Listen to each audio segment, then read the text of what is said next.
Yeah, you can start. Can I start, sister? Yes. Go ahead. Am I audible? Yes. Enough? Yep. Okay.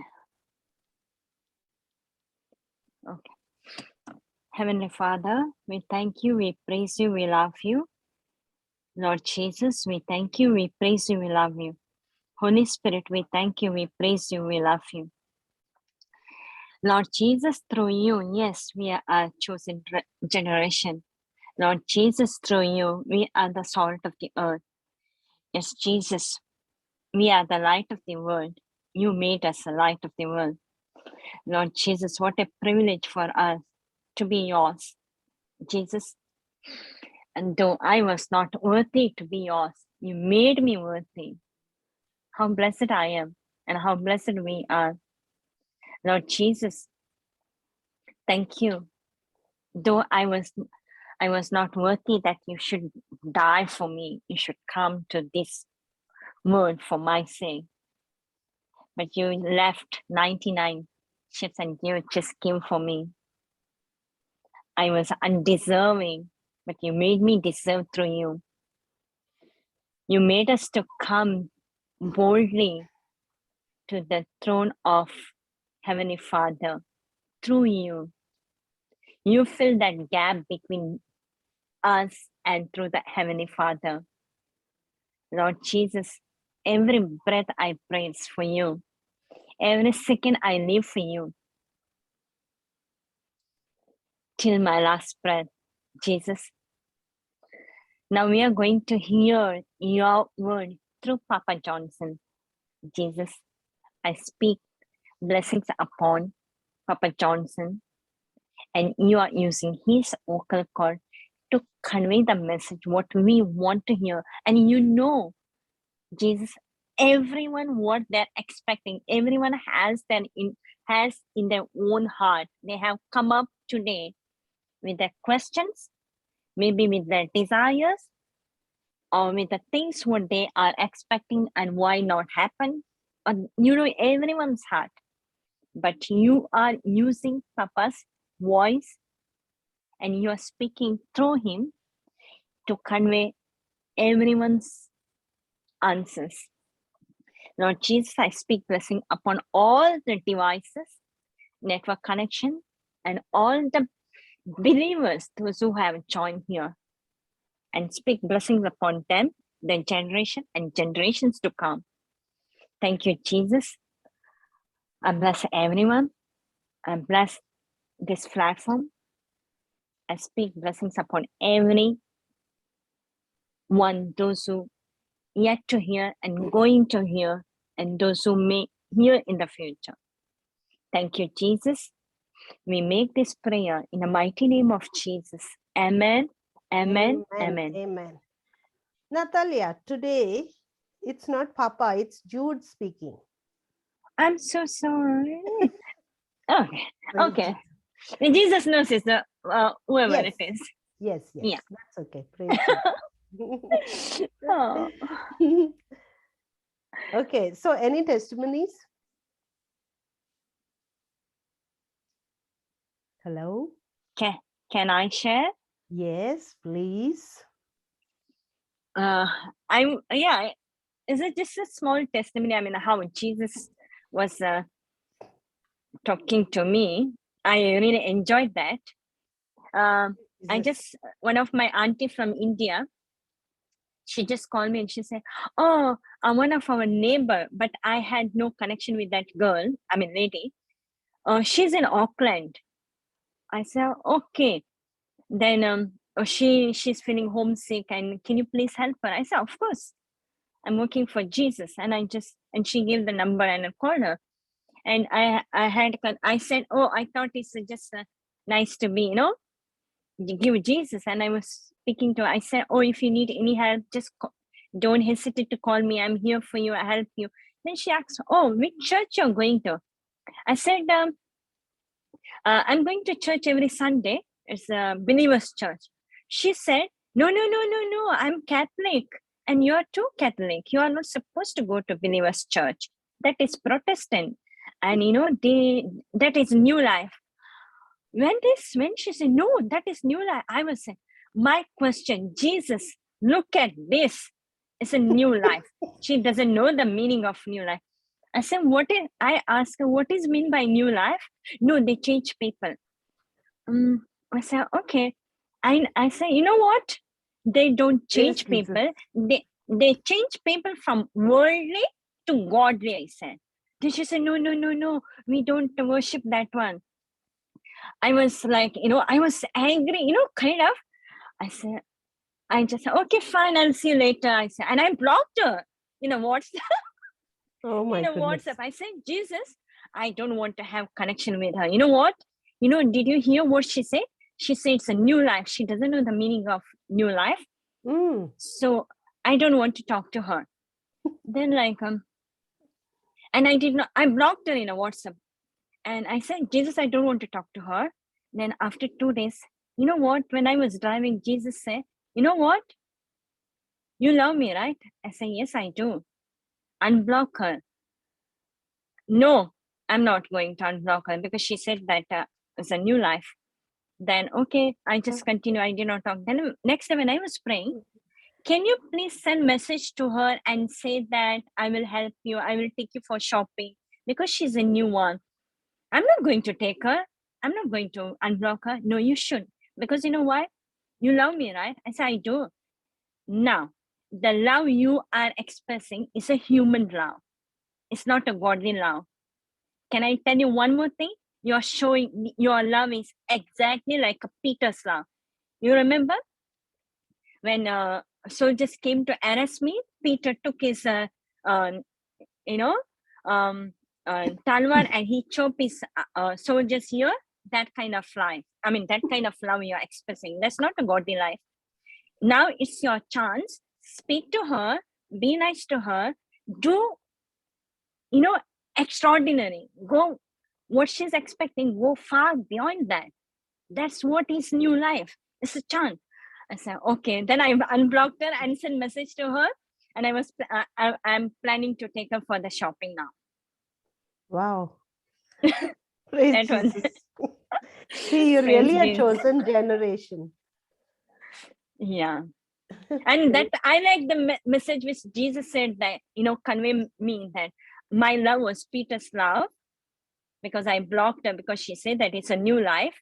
I was angry, how she can say that new life is like that? She doesn't know the meaning. I don't want to talk to her, I said. Praise Jesus. So awesome. Praise God. Praise you. So anyone else? Praise Jesus, sister. Can I give a testimony, please? Oh, please go ahead, my dear sister. Praise God.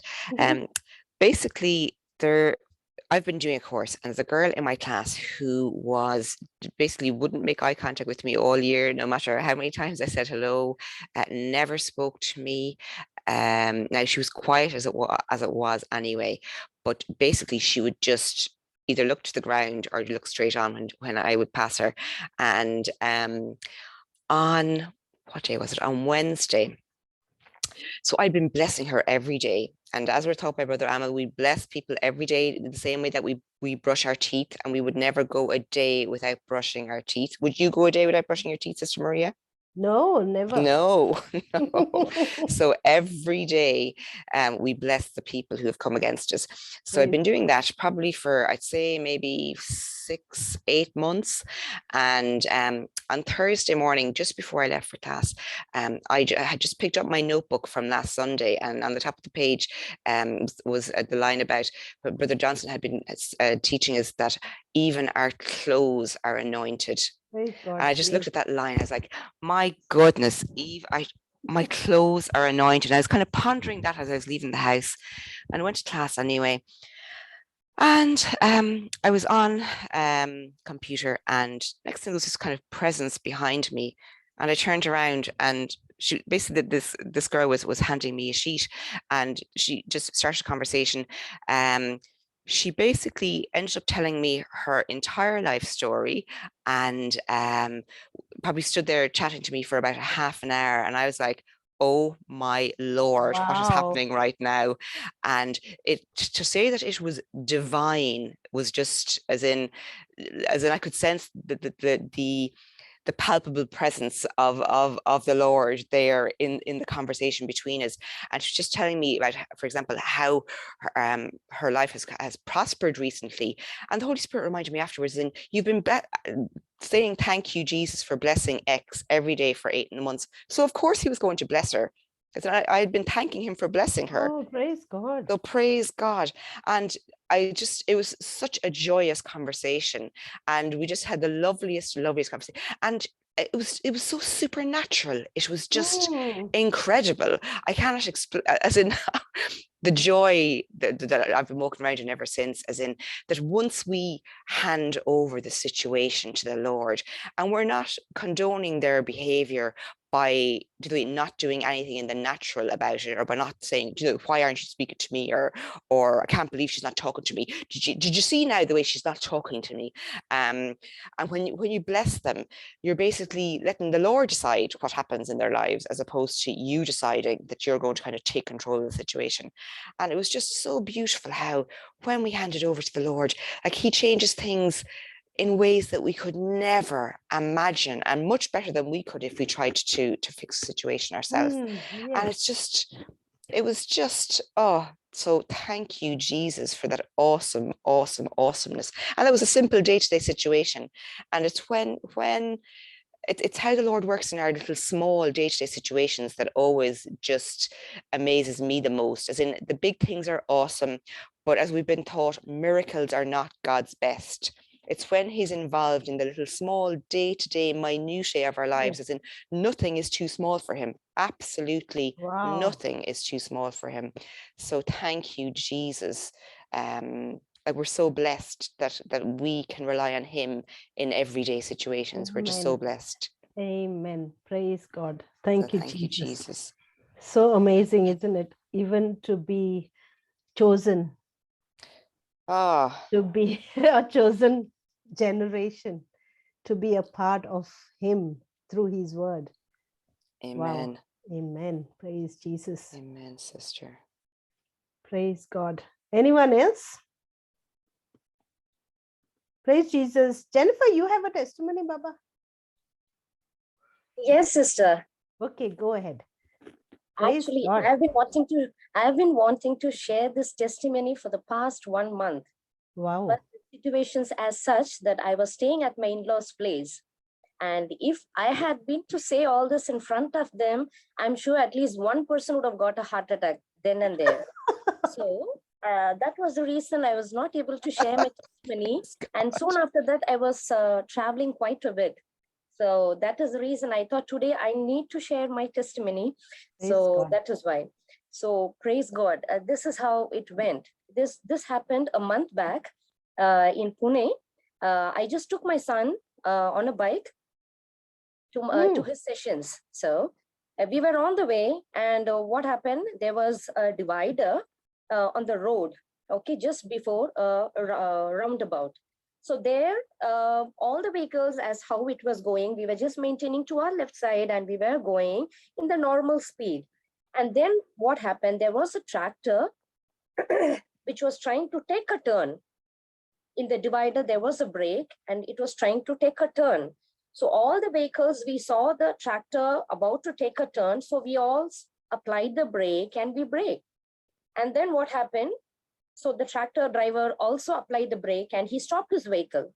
So then we all started our bikes again, the bike, the car which was right behind me, and there was another mini truck. Okay, now I want you people to just visualize this a little bit along with me as I say.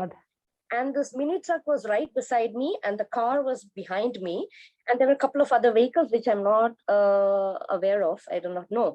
But we all again started, and we just started going further. And then what happened? I do not know what happened to the tractor driver. He started crossing the road. And there were 3 sounds. One was like screech was the sound from the car. Oh my goodness. And then the third sound was like duck, duck, duck, duck, duck was from the mini truck. And there was another sound, hey, that was me. Praise God. So I was thinking that I am going to land with my Wow. son between the two wheels. It's not going to be a head-on collision, but it's, it's taking a turn. So anyway, we would be landing Yeah. on the middle of Wow. the truck legs. I got so scared. I just heard a voice, just turn left. So I just turned left because there was a tree, and just below that was a bike. So this can break our further collision leg. So I thought like that. But I just turned that side, and mind you what, I didn't dash on the bike. I didn't dash on the tractor. Nothing happened to me. And my bike stopped just 2 feet away from the tractor Praise which passed Jesus. by us. Wow. And I was in shock. I was only able to hear one noise. It was my heartbeat, lub, dub, lub, dub, lub, dub, lub, dub, only that. Praise People say, God. the GPS effect sound. So my heartbeat was like that. And I got so shocked. And then I realized, God, I'm still alive, I said. And then slowly I started my bike. I just little further and then again stopped on the edge of the road. And I was talking to God, in fact. And my son was looking at me. He gave me a weird look because I was smiling. And Praise he thought, why is mama smiling all of a sudden? Because I was telling, Jesus, you saw this? I'm safe. Nothing happened to me. And as how you promised me in Psalms 91, that angels will come and they'll make sure that you won't even dash your feet against a rock. But that was not a rock. It was a moving tractor. And Amen. nothing happened to me, not even a scratch, even on my bike. So Praise Jesus. I thought this was too much. Did you see that? I was asking to Jesus. Then I myself realized that, of course, you witnessed everything, right? You were there along with me. Thank you so much, I said. And mind you, we have been keep hearing that, the voice of the Lord through the power of the Holy Spirit, they guide us, and they are always there with us. And we just have to simply listen to the voice and just go ahead with that. So this is what happened. And praise Jesus, we were miraculously saved. Yes. I'm just Amen. sharing this testimony. It's because Jesus is with us every moment, and the voice of the Holy Spirit is there to guide us in every moment of our life. Praise Amen. Jesus. Praise Hallelujah. Jesus. Thank you, Jesus. Jennifer, the Holy Spirit is inside of us. We are the body of Christ, and the Holy Spirit dwells inside of us, whom God has put.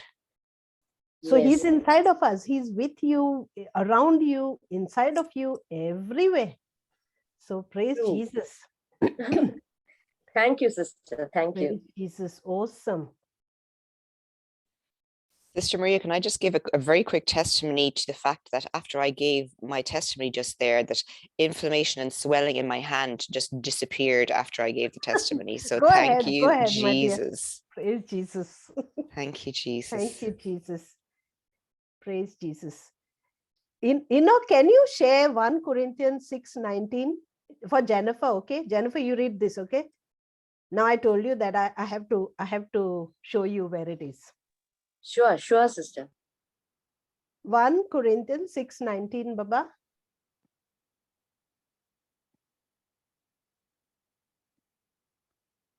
Okay, there you go, Jen. Read, Jen. Shall I read it, sister? Yes. Or do you not know that your body is the temple of the Holy Spirit who is in you, whom you have from God, and you are not your own? Then go 20. Go 20 as well. 20 as well? Yes. For you were bought at a price.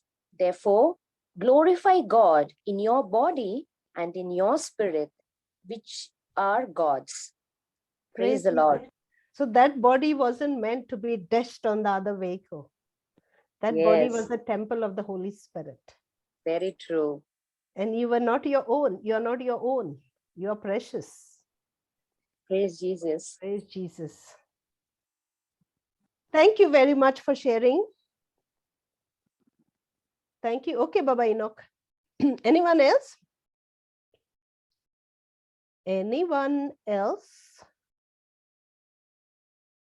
Praise Jesus. No one else? Okay, Baba, Vanessa. Praise God, sister. Praise I'll God. do the recap of last week. Yeah. Okay. Right. So last Sunday's teaching was on God's presence in our life. When Jesus was man on earth, he was filled with the wisdom of God and he operated in that wisdom. He never ever operated on sense knowledge, but on faith knowledge. When he saw the crowd hungry, he knew exactly how to feed the 5,000 people in the wilderness because he operated within the kingdom principles of heaven, where we walk by faith and not by sight. Jesus always spoke about the kingdom of heaven, and he spoke it through parables, teaching his disciples through examples, telling the people that followed him that just as a natural world exists, so also the kingdom of heaven also exists. And when we activate the principles of the kingdom of heaven, that's the time we will see supernatural things happening. When the simple illiterate fishermen understood what Jesus was teaching them, they learned how to operate under the kingdom principles, and they were able to raise even the dead. The creative dimension of Jesus's wisdom is what enables us to move into the supernatural realm. If Jesus could pick up people who were rough, illiterate, angry, and who fought, and change them into disciples, he can surely change our lives too. We can all have excellent scriptural knowledge and get right answers on Bible knowledge quiz, fill in the blanks, etc. But if we don't understand, if we don't meditate, if we just don't understand the kingdom principles, we will still be leading defeated lives.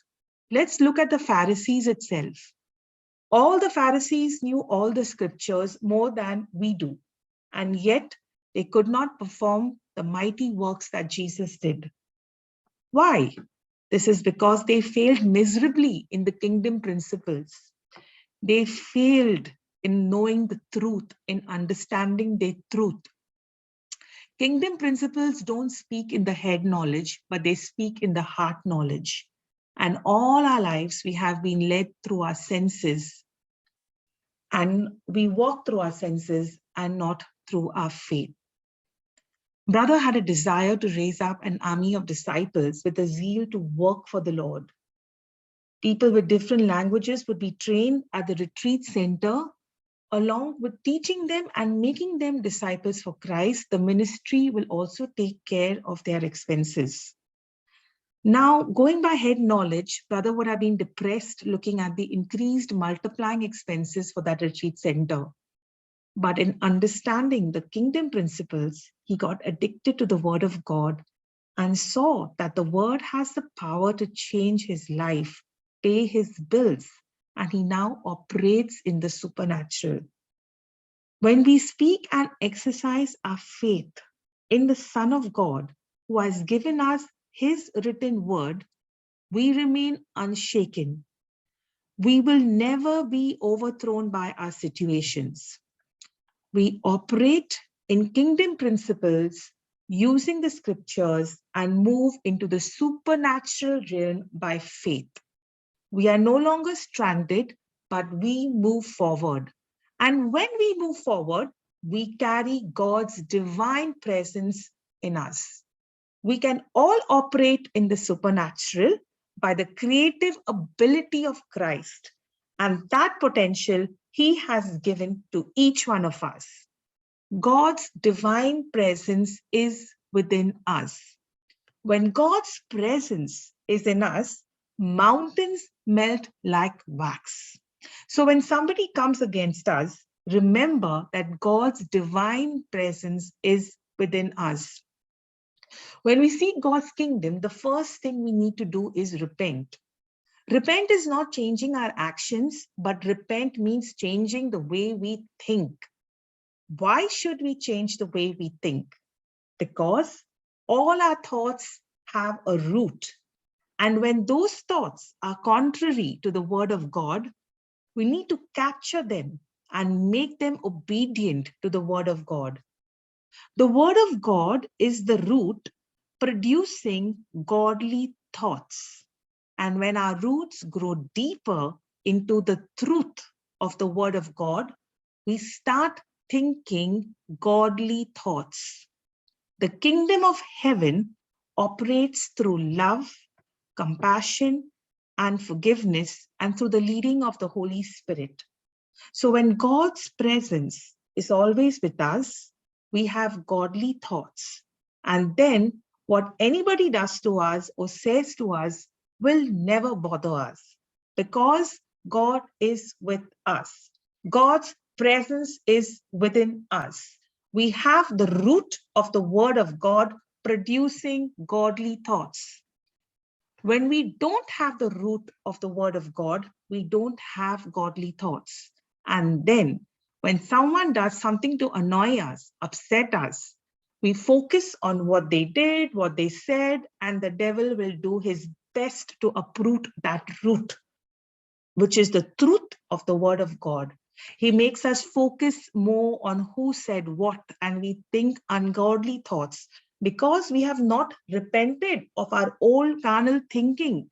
We are not in the presence of God, and in fact, we have just short-circuited the fruit that we were supposed to bear in the future.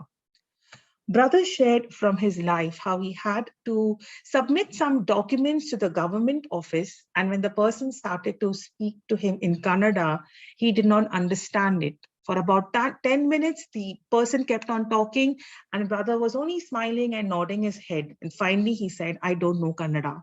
I don't know how to speak it, nor do I understand the language." At that very moment, the Lord spoke to brother and said, "Son, this is exactly what I want to tell you. When that man was speaking to you in a language that you did not understand, you were dumb. It had no effect on you because you didn't understand.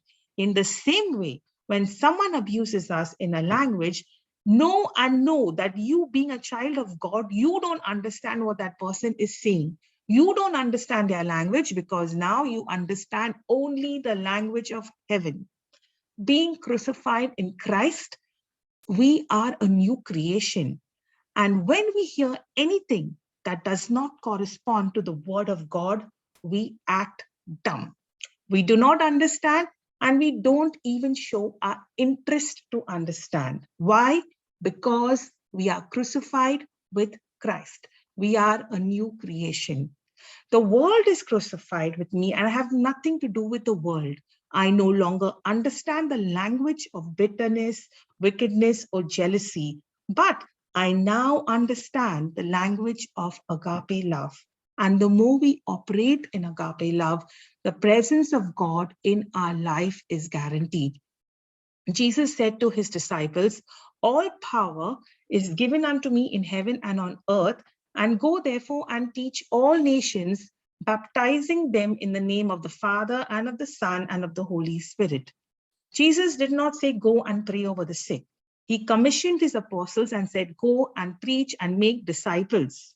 Are we making disciples? Are we teaching them to absorb whatever he commanded us? Thou shalt love the Lord your God with all your heart, with all your soul, with all your might.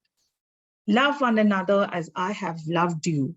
I am with you always, even unto the ends of the earth. Jesus said, "I am with you always."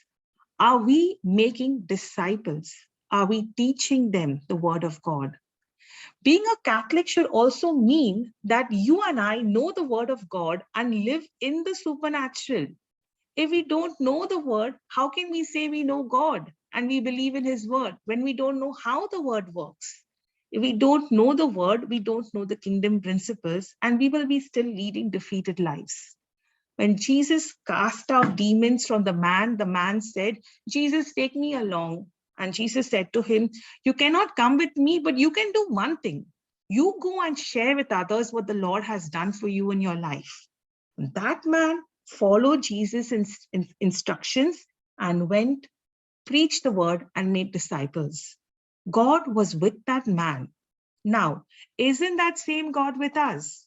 We have not seen him, but we have his written word. We have his promises. We know he will never leave us, never forsake us till the end of time.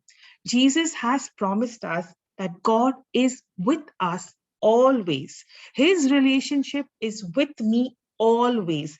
Emmanuel means God is with us. This divine presence of God brings supernatural miracles and manifestations into our lives. When God chose Moses to lead the Israelites, he led them out of Egypt into a desert experience. How many of us would want to follow Moses into the desert? They went out of Egypt believing and following the instructions, and then they saw the miraculous power of God. The Red Sea was parted and they walked through it.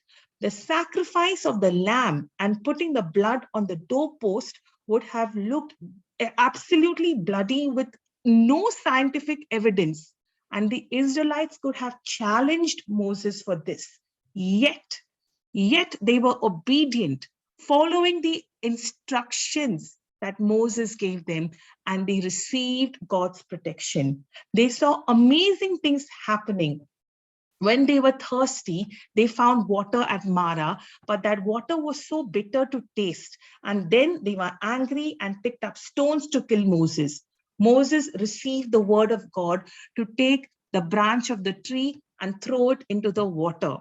Moses didn't debate or argue, asking, where is the scientific evidence, Lord? But he threw the branch of tree to make that water sweet. He obeyed. When you and I have the written word of God, we don't debate, we don't argue, we simply submit to the Lord and we ask the Holy Spirit, help us to understand. There may be so much of bitterness in our life, and no matter how much bitterness there is in our life, when we apply the cross of Jesus in our life, God will turn all the bitter waters, all those bitter memories into sweet water, into testimonies. We all have a testimony to share about our lives. And that is more than enough for us to begin our ministry. When people listen to our testimonies about how we applied the cross of Jesus, they will also learn to seek the Lord day and night and change their bitterness into testimonies. We will be making disciples for Christ. The apostles went forth and preached everywhere. God worked through them, confirming their words that they spoke with accompanying signs and wonders. Even their clothes were anointed. When we speak in tongues, we too are anointed with the Holy Ghost, and we are anointed with power just like Jesus. What are we doing with the Holy Ghost power? If we speak in tongues, it means we are born again and we have a companion, a partner whose name is the Holy Ghost, and he is God himself. When we believe that God is with us, we receive supernatural healing and deliverance. All of this becomes our lifestyle. When we walk in the light of the word, we are led by the Spirit of God, and the supernatural follows us everywhere we go. It becomes a part of our lifestyle. When we are born again, we are qualified to carry the divine presence, which qualifies us to operate in the supernatural. Even our clothes are anointed and they have the power to heal the sick. Our clothes have power to torture and torment devils. Why? Because God is at work. The very presence of God in our life tortures the demons. The presence of the word of God and the anointing that flows destroys the works of the enemy. We need guts to believe the word of God. We need to have a relationship with God, and it can only come when we build this relationship on a daily basis, every moment with the Holy Spirit. We need to learn the kingdom principles and put them into practice. There's no point attending Zoom classes, knowing scripture from beginning to end, but not having a relationship with Jesus, not understanding the word, not understanding the kingdom principles, because then we will be still leading defeated lives. We see the supernatural when we truly seek the Lord to build a relationship with him. We need to stop looking at our own ability, but we need to look at God's presence inside of me, God dwelling within me. It's all about his ability, not mine. When God's presence is with us and when we speak, proclaim, preach, and teach that word, it will never return to us void or empty. The Holy Spirit was with Paul, and even his handkerchief was used on the sick people, and the people were healed. Demons, sickness, evil spirits, and diseases came out of them. That same anointing is upon you and me. We all have that presence of God within us, the presence of the word of God and the anointing that this flows and destroys the works of the enemy is inside of us. Obstacles will always disappear. Problems melt like wax in the presence of God. Jesus has said to us, I have come to serve and not to be served. I am your mouthpiece. Jesus is the one who serves us. The day we understand that Jesus serves us, we are ready. Thank you, Jesus. Thank you, Jesus. Thank you, Vanessa. Thank you, eWriters team.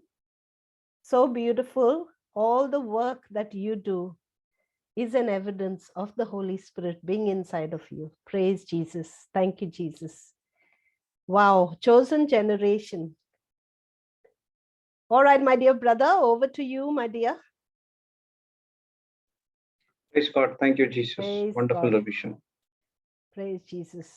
Okay, so we are going to study about a topic which someone would have been studied before. And when you go again and again with the same topic, the Holy Spirit is going to give you a supernatural revelations. So don't think that, oh, this teaching we already learned. No. Always ask. There is many things we need to learn from a scripture. Always ask Holy Spirit. We want to learn more and more about this one. Okay, praise God. Whatever topics you do, you have to listen to it again and again and again, because the revelation which we get today will not be tomorrow. Okay, praise God. So let's go to John chapter 3, verse 16. Blanche, you want to read, Baba?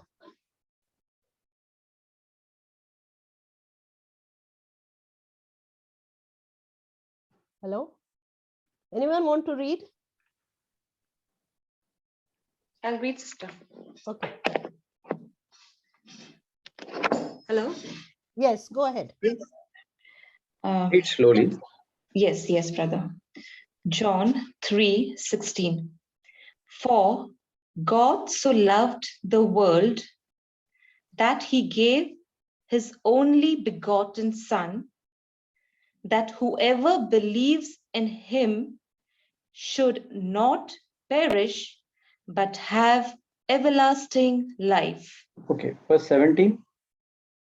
For God did not send his Son into the world to condemn the world, but that the world through him might be saved. Okay. So from these two scriptures, what do you understand? And the question starts now.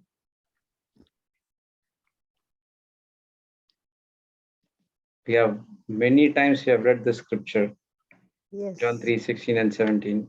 So what do you understand? For what Jesus came to this planet Earth? To serve us. To save us. Okay. Any other answers? For So we should not life, perish. that we will have everlasting life. Amen. Okay. Any other answers? So we should not perish. Okay. It Okay. shows the love of God for us. One sister gave the right answer, but I do not know whether she knows what is that. Who said that everlasting life? Me's brother Blanche. Okay. Why did you say it's everlasting life? Because it's going to be life without end. We all are going to be raised just like Jesus raised. So what do you mean by everlasting life? So the life after earth, we are talking about the life up there. So read it again. For For God, God, I'll read. For God so loved the world that he gave his only begotten Son, that whoever believes in him should not perish. It's part A. Did you see in between the word called but? Mm. What do you mean by word called but? I already taught last time. Whatever comes before the but is not important. It's what comes after the but. Not important in the sense it will be cancelled. Yeah. So, see, that's what the devil is going to guide us in the wrong path. He will say, God came to this planet Earth to die for our sins, to shed his blood for you. Your sins have been forgiven. This, that. But actually, the scripture says God came to this planet Earth to give us everlasting life. See, that's what it says. Should not perish. Yes, right. But have everlasting life. So Jesus came to this planet Earth not only to forgive our sins, but to give the everlasting life. When you go to Matthew 19, go to Matthew 19, I'll tell you the scripture. That the rich young ruler.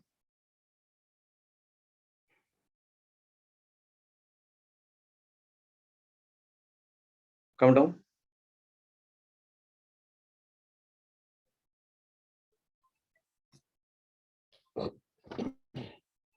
Okay, verse 16. Read it. now, behold, one came and said to him, Good teacher, what good thing shall I do that I may have eternal life?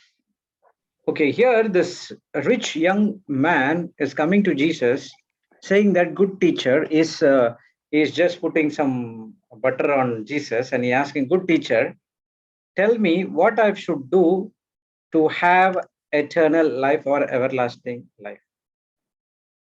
So the question is, what is the everlasting life? Okay, one person was asking a pastor. Okay, I used to read many testimonies and other things. So this person is an employee of that ministry, and he was being saved by the addiction of cocaine. Okay, so he asked to that minister or to the pastor, according to you, what is important in the Bible? What will be your answer?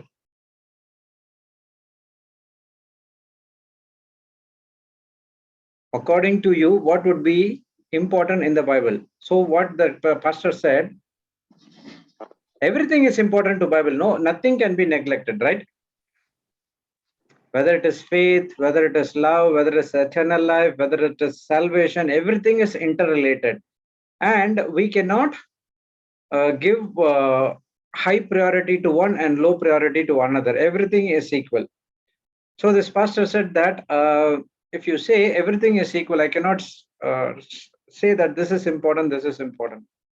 Okay, so he was not satisfied with that answer. Again, he asked one more question. Okay, if we have given you an opportunity to minister to a person, what would you teach? So this became a very difficult task for him. All of a sudden, he opened his mouth and the Holy Spirit told that, inspired the pastor to say, okay, I will teach about the true eternal life. Praise God. So what is this eternal life is all about? Can anyone say? Our relationship with Jesus. A relationship with Jesus, okay. Knowing Jesus, knowing him. Knowing him. Okay. Any other answers? Some said some other answers. Living in the resurrected life of Jesus. Resurrected life of Jesus. Okay.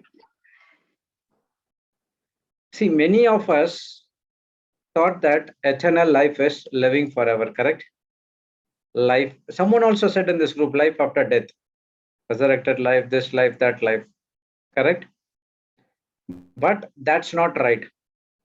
Eternal life is not living forever, because when you go out of this planet Earth, your life is going to continue. Okay, whether you're going to heaven or going to hell. So the life is going to continue in the heaven or to the hell. So what does this mean, eternal life? Okay, someone might think, okay, eternal life is living forever in heaven. No, that's not either. So eternal life is not living in heaven or earth. Eternal life is not life after death. Eternal life is not living forever in heaven, but it is much more than that, what we think.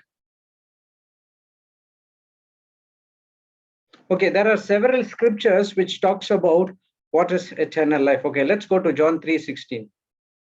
Sorry, John 3:36.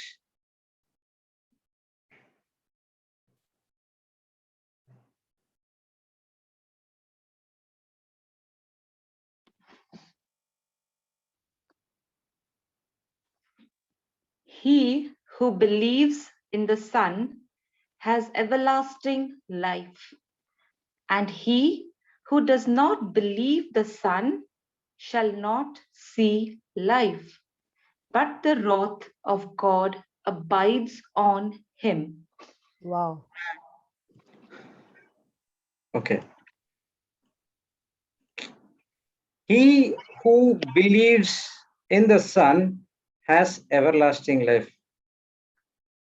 Okay, well, can you go to this in compare? John 3:36 in compare.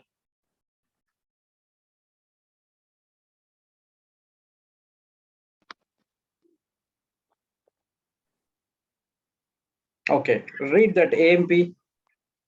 He who believes and trusts in the Son and accepts him as Savior has eternal life, that is already possesses it. But Okay, that he, is okay. We need only that one. That is already possesses it. Means what? we already have it. We already Already have it, possessed. which means, write it down, everlasting life is a present tense possession. Praise God. Okay, everlasting life is a present Present tense tense possession. Again, read it.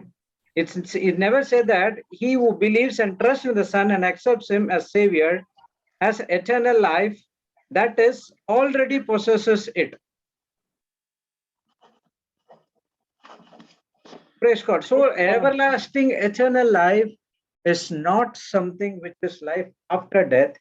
It is not something which is going to be in heaven. It's not like it's going to see when your spirit leaves your body, your spirit and soul goes to God. Okay, and your body is going to decay in this planet Earth, and after that judgment day, we will be getting the resurrected body. Praise God. But everlasting life is not only spending time in the heaven, but everlasting life is the present possession. It's taking right here, right now. There are a number of scriptures you can ask. What do you say, brother? Is there any confirmation from the Bible saying that everlasting life is right now? Okay, I'll show you. Go to John 4:14.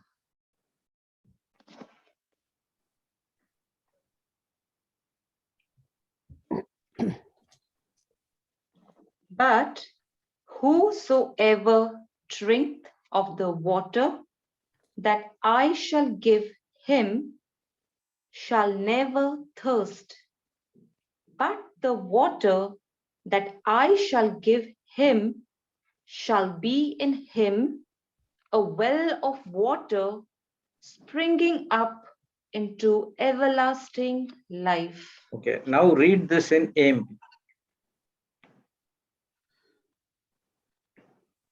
You can put compare as well.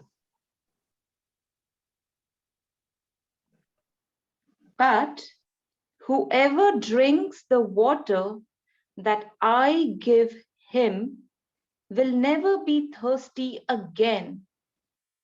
But the water that I give him will become in him a spring of water, satisfying his thirst for God, welling up, continually flowing, bubbling within him to eternal life. Amen. Praise God. So Praise God. the here talks about the water. What does that water means? It is the word of God. Okay. Whoever drinks the water that I give him will never be thirsty again. Okay, that's one part of the scripture. But the same water which I give will become in him a spring of water. What is that spring of water is going to do?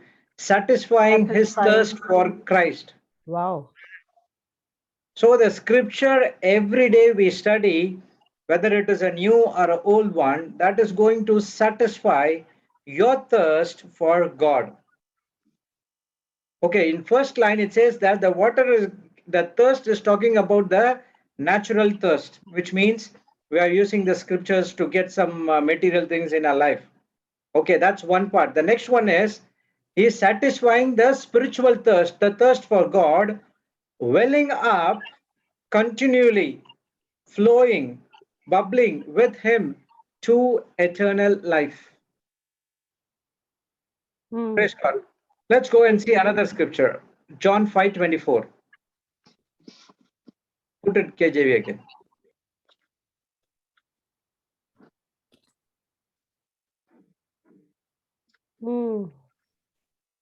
John 5:24.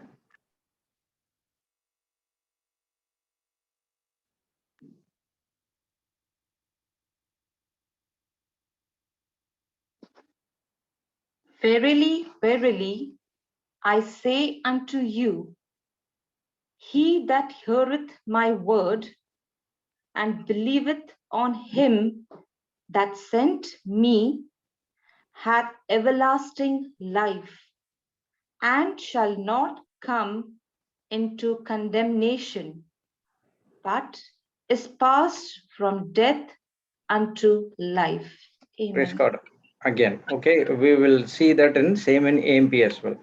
Okay, why I'm referring to many translations, because you would get the juice out of it. Okay, go to AMP.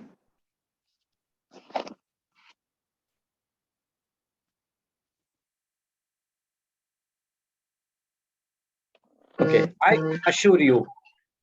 I assure you, and most solemnly say to you, the person who hears my word, the one who heeds my message, and believes and trusts in him who sent me, possesses now eternal life. That is, eternal life actually begins. The believer is transformed and does not come into judgment and condemnation, but has passed over from death into life. Praise God. When I read this scripture in this AMP, I was so amazed. It says that in whom he sent me has possessed now.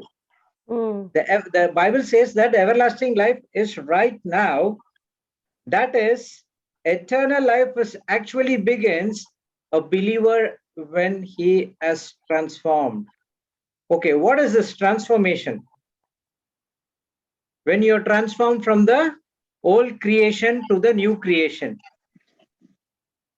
Your old has been passed away and you are a new creation. When you accept Jesus Christ as Lord, God and Savior, and when you say, my old has been passed away, now I am a new creation, at that very moment, the eternal life has actually started in you. But if a person did not understand the scriptures, we will always think that eternal life is life after death. Eternal life is spending time with God. Eternal life is going after God or something like that. But the eternal life is the present tense possession. Praise God. Praise So, God. but still the question remains. Okay, we understand that eternal life is not life after death. It is the present tense possession, and a believer who believes on Lord Jesus Christ and accept Jesus Christ as my Lord, God, and Savior, that eternal life actually it has been transformed. And you see a butterfly, how the butterfly evolves. It's from the caterpillar. Okay, it's not a regular caterpillar. It should be a different caterpillar which lays the eggs. Okay, if you study the Bible butterfly transformation, you will come to know. From that caterpillar, the butterfly comes out. So which means the transformation is always inside of you. So you don't need to go and search somewhere else. So the transformation is right inside of you. When the right time comes, you started and getting into the word of God. When your life has been transformed from the caterpillar to the butterfly, when you start a life of a butterfly, the eternal life starts at that very moment when you are a new creation. Praise God. Thank you, Praise Jesus. God. Thank you, Jesus. Okay. Now again, you go and read John 3:16 now. Wow. 3:16 and 17 in KJV. Now will you understand? KJV, put it in KJV.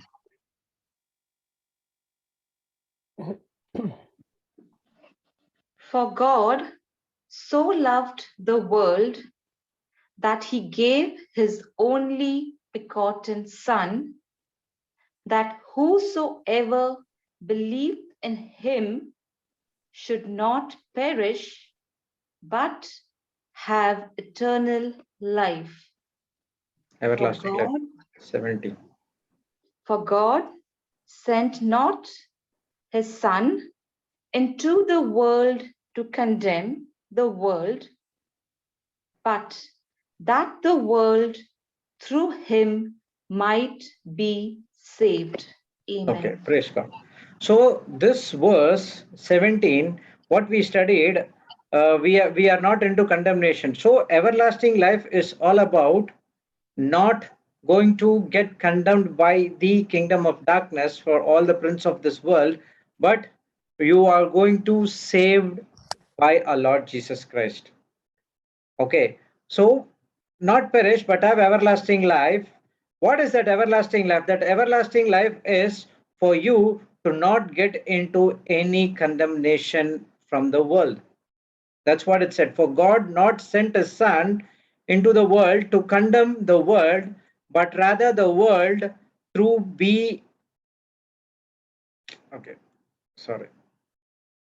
through him might be saved. Okay, a person can say, yes, I have an everlasting life, I have an everlasting life.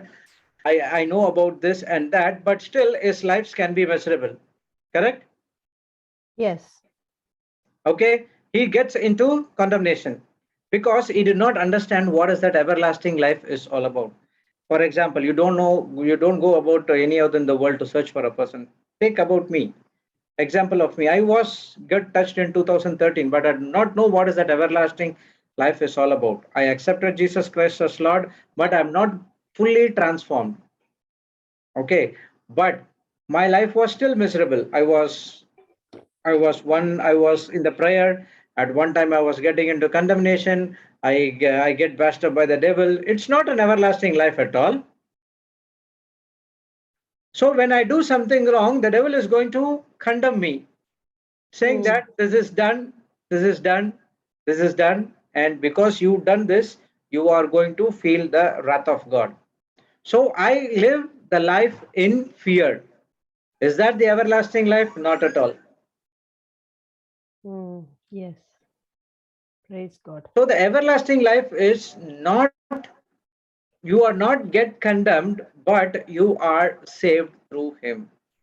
Okay, now what is this everlasting life? As this one sister said, to know God. Praise God.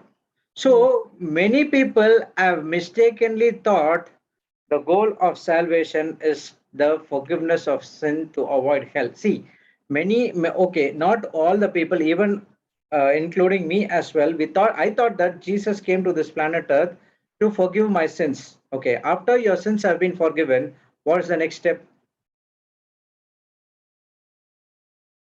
He has accomplished his part by paying the debt for our sins, by nailing it on the cross, by shedding his old blood. Yes.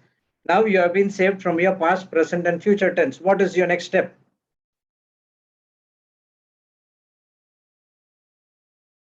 Praise To Jesus. be obedient to him. Yeah, that's all. It's a part of a salvation. Okay, obedience to him. And then what? Believe in him. To change my mind, to renew my mind. To renew, yes. Okay, why you are being obedient? Why you are believing? Why you are changing your mind?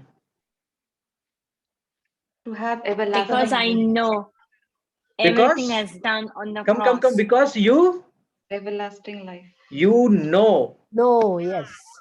KNOW. What do you know? See, this everlasting life, okay, it's more than what you think. Praise God. This salvation is much more than that, getting our forgiveness of sins. Okay, but everyone which has been, when God gave to his son, Jesus Christ, we are going to our heavenly Father's bosom. There's no doubt in that.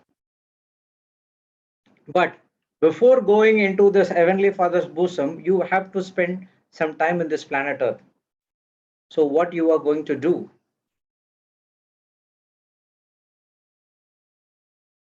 That's what everlasting life comes into place. So all this time, the sin was a barrier that stood between us and holy God. So it has to be removed, and Jesus came and he removed it, and he did it well. So there is no longer standing between God and men. Now the sin part is renewed. It has been removed away. Now we have been made righteousness of God in Christ Jesus, according to 2 Corinthians 5:17. Then okay, after that, what is going to entitle us? So it is entitles us that we are going to live forever God in heaven. That is confirmed. When your sin is removed, you are going to live with God forever. But we are missing out something when you think about only those things, living in God with God forever. We are missing so much of benefits right here, right now in this planet Earth, and eternal life is one of those benefits. Okay, let's go and study what is this eternal life. Okay, go to John 17:3.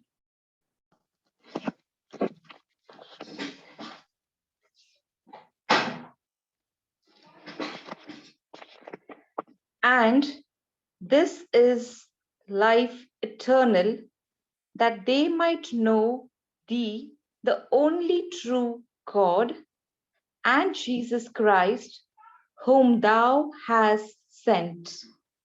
What it says? And this is life eternal. What is that?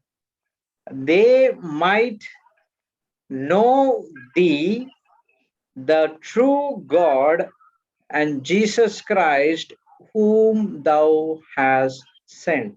So what do you mean by eternal life? Eternal life is simple as it is knowing God.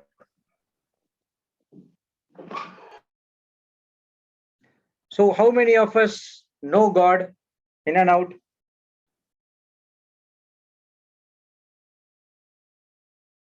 Hello? Is it very difficult subject I'm teaching to you? You have heard this, right? Eternal life.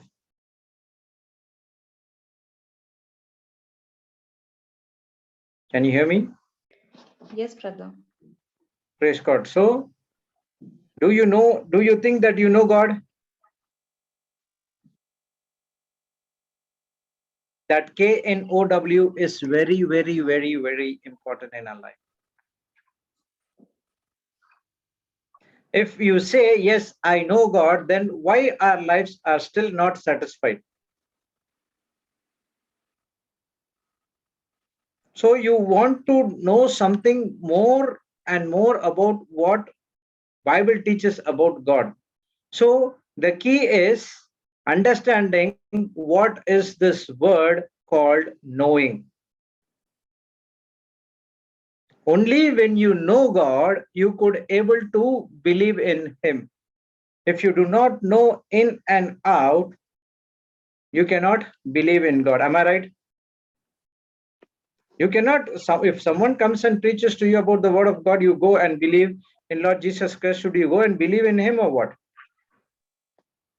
So you would spend time in and out with the Holy Spirit, and you understand ask the questions, and now you know personally about our Lord Jesus Christ, and now the Holy Spirit convicts you to believe in the words of our Lord Jesus Christ.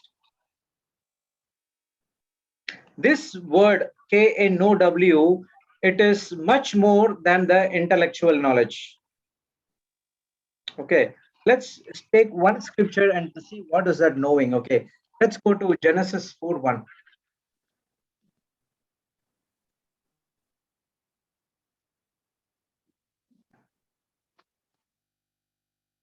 Genesis 4:1.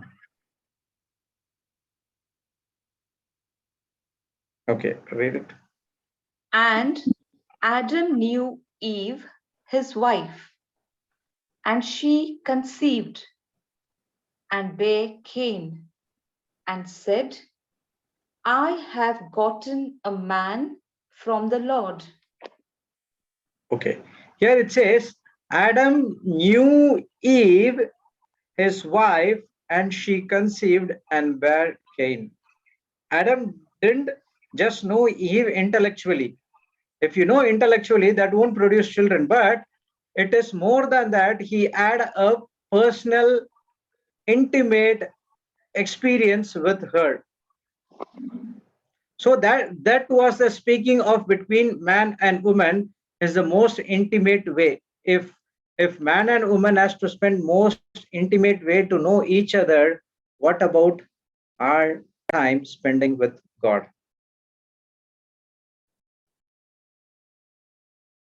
So this everlasting life is no end to end about God, his nature, his character, his instructions, his voice, and everything is comprises of the eternal life.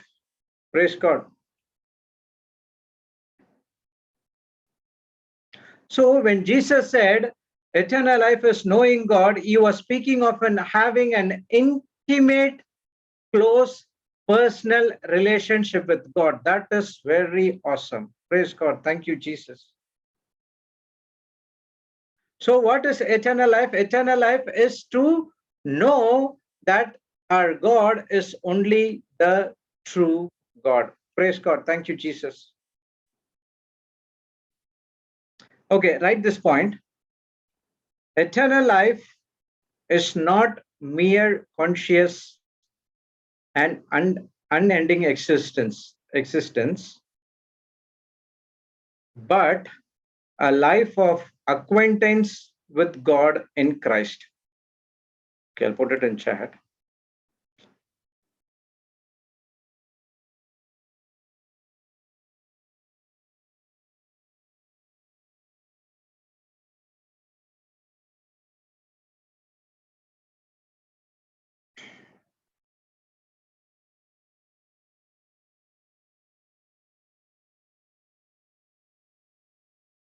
Okay.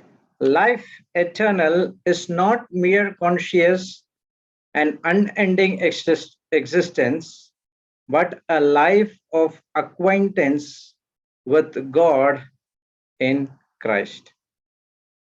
Okay, till now, do you understand any questions? The crowd is very silent today. What happened?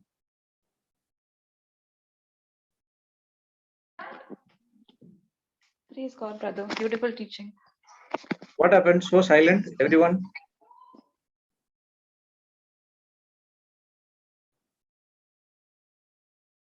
So when that person come and ask to that pastor, okay, what do you teach when you go and teach to a person?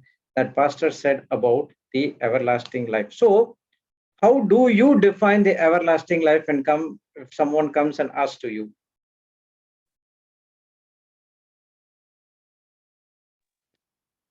It is the intimate relationship with your God.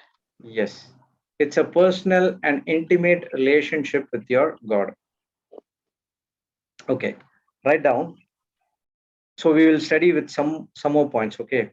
Eternal life is a free gift of God to believers in Jesus Christ. Okay, the first point.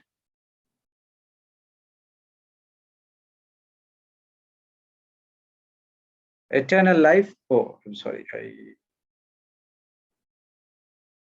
Okay. Yes.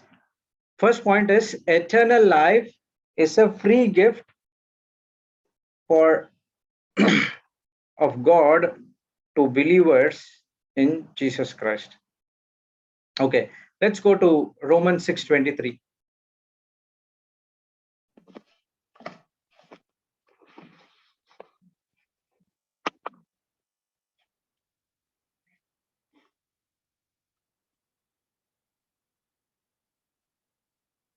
Okay, read it. For the wages of sin is death, but the gift of God is eternal life through Jesus Christ our Lord. Amen. Amen. Praise God. So here, okay, if you go a little bit above, okay, read 22. But now, being made free from sin and become servants to God, ye have your fruit unto holiness, and the end everlasting life. Amen. Praise God. So both the scriptures says, when verse 22 says, now being made free from sin. One part of the scripture is Jesus has already made the price for our sins. Okay, we are free from sin.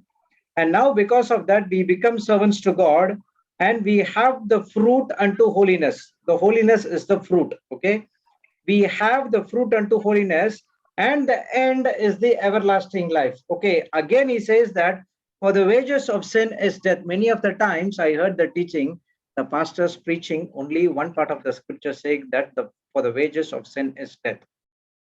Okay, but they forget to teach the next one. The important part is, but the gift of God is eternal life through our Lord Jesus Christ.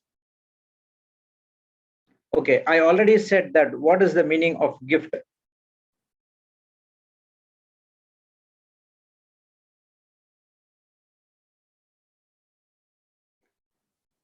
Last time I explained you what is gift.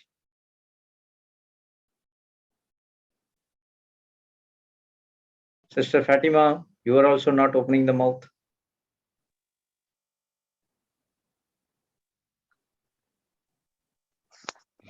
Sister Maria, where are you? At least you answer. Brother Jude. I'm asking too many questions. That's the reason you're muting your mics. Gift is something that is given to us freely. Okay. Hello. Yes. Gift is something we give to somebody without asking, and we receive some gift from somebody without asking, and it surprises us, and we don't have to give them back. It's willingly giving. Okay. With love. I'll give you another example. Okay. So have you purchased any electronics in your city? Yes. Yeah. Okay. Does they give any add-on to it? So when you buy a fridge, you will get a warranty, oven or a water purifier, something like that. Yeah. So that is the gift. Okay. In the front side, you think that the company or the retailer or the manufacturer is giving free of cost. Okay. But at the back side, someone has to pay the price for it. So the owner of that particular retailer or the manufacturer putting money from his pocket to compensate that for that product and to boost his company sales. If he put not money, if he did not put money from his pocket, the account will not tally. The manufacturer is not giving any free like that. Okay, it is the retailer who is shedding money from his pocket and giving the free items, because his sales can be boosted up. Okay, this is in the natural. Comes to the word of God in the Bible, it says that the gift of God is the eternal life. The same thing, all good gifts, it's from God, but God has actually paid the price through our Lord Jesus Christ through his blood. Did you understand? Whenever you say gift, it is very, very important. You have to treat in right way, that you are not wasting it and using to the fullest of his existence. So here also, for the wages of sin is death. We all have been deserved to go to death, but it is the gift of God. What is that gift? For us, it is the free gift. For God, he has sent his son to die for each and every one of us. His sinless blood has been shed. He had paid the price. Jesus has paid the price. God has paid the price through his son Jesus at the cross, so that we could get a free gift of God's eternal life through Jesus Christ our Lord. So this eternal life is not something we deserve or to earn. Okay, this eternal life is an undeserved gift of God's grace and favor, because he loved so much. That's what 3:16 says. God so loved the world, he sent his only begotten son. So whosoever believes on him shall not perish. That's one part of the scripture, but also have eternal life. See, many a times we also, if you ask me, I was taught in such a way that our God is a cruel God, punishable God, and he does not love the people. And if someone do something against him, he will come and punish us. That's what I has been taught. Correct? So when I came into the word with these questions. Okay, let me ask so much of questions to how God can able to punish these Israelites, this, that. When I studied into the word of God, when the Holy Spirit taught me everything, when I had an intimate relationship with the word, now I understand it is not the God who punished it. It was the people who made a wrong decision, and God has given us the choosing authority. Because of their wrong choice, the consequences they are facing, but the blame has been given to God. If you go like that, you will not experience the eternal life of free gift given by our Heavenly Father.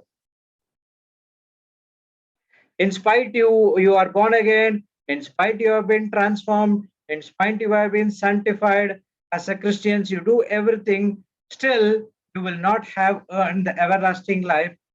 It is the gift of God if you try to do it on your own self. That's what Jesus said, my sheep will hear my voice and I know them. Can you go to John 10:27 and 28?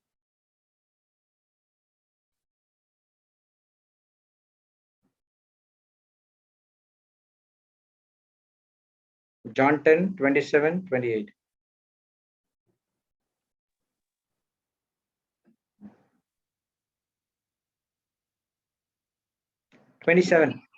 Okay, read it. My sheep hear my voice, and I know them, and they follow me.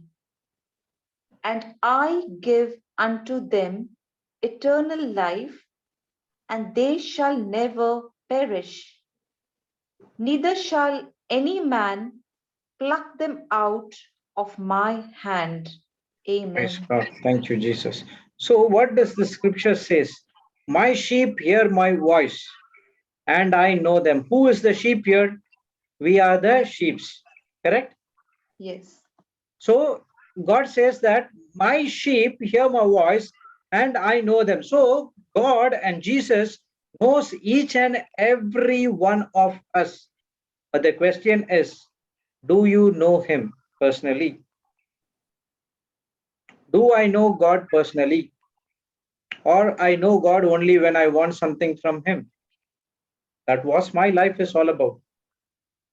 When I need something, I go and cry and do this everything, and then I'll get it. Okay, God gave me not because I prayed, I did all things. That is because he is faithful, and because of the mercy, he gave those things to me.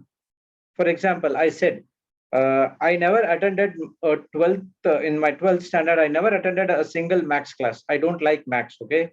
When the max comes, there is a C section would be there's a computer science will go. So I'll go and sit over there. I'll be interested in those things.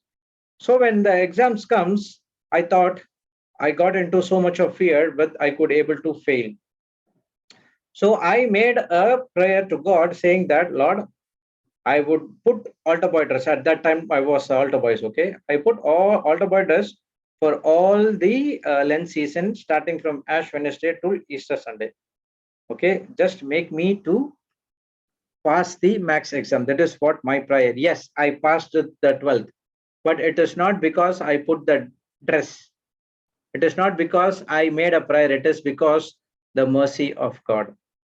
He knows me, but I'm not knowing it. I'm knowing it only unto a certain extent. So when you know them, that's what he said, my sheep hear my voice and I know them and they follow me. Only you can know Jesus Christ. You can follow Jesus Christ. When you follow Jesus Christ, he says that I give unto them eternal life. Eternal life means no condemnation. You shall not perish.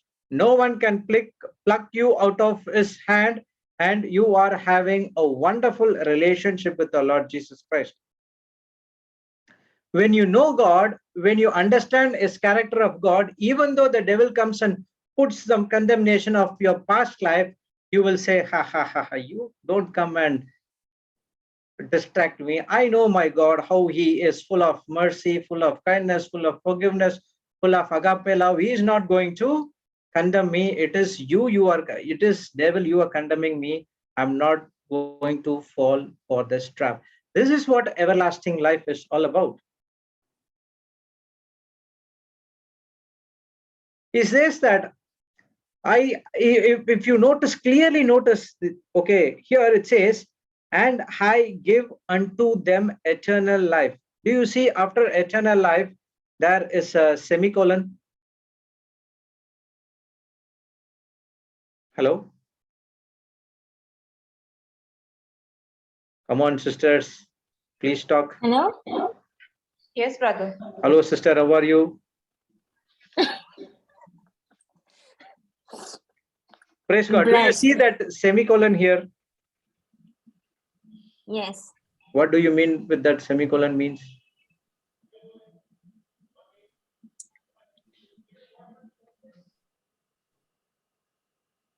See, the Bible is very, very interesting. The semicolon means the eternal, unto give the, what?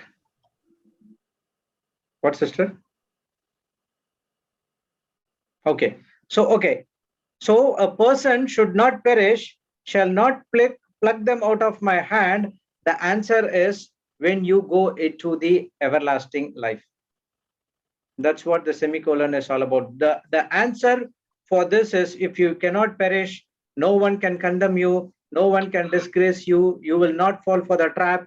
Everything is because when you know our Lord Jesus Christ, is he gives you the everlasting life. To know more about him, you know that he will not anyway fail me nor forsake me. He is going to always take care of me. If a person does not have this experience of this everlasting life, even though he has seen a lot of manifestation in his life, still he is going to doubt what God will do or will not do, something like that. Praise the Lord. Okay, so first Praise point the we Lord. learned is eternal life is a free gift of God to believers in Jesus Christ. Okay, it is for each and every one, and it has been started when your life has been transformed from your old nature to your new nature. Okay, that's the first one. Okay, next one. For the believer, eternal life begins in the present, here and now. Okay, next point.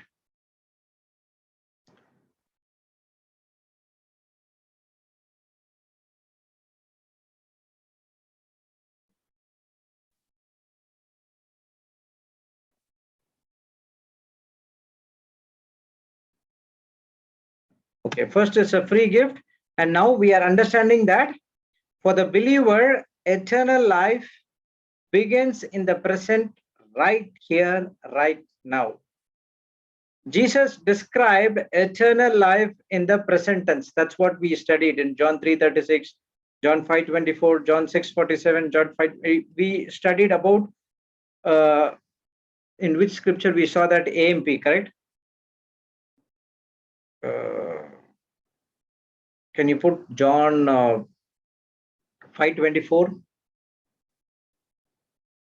I think so.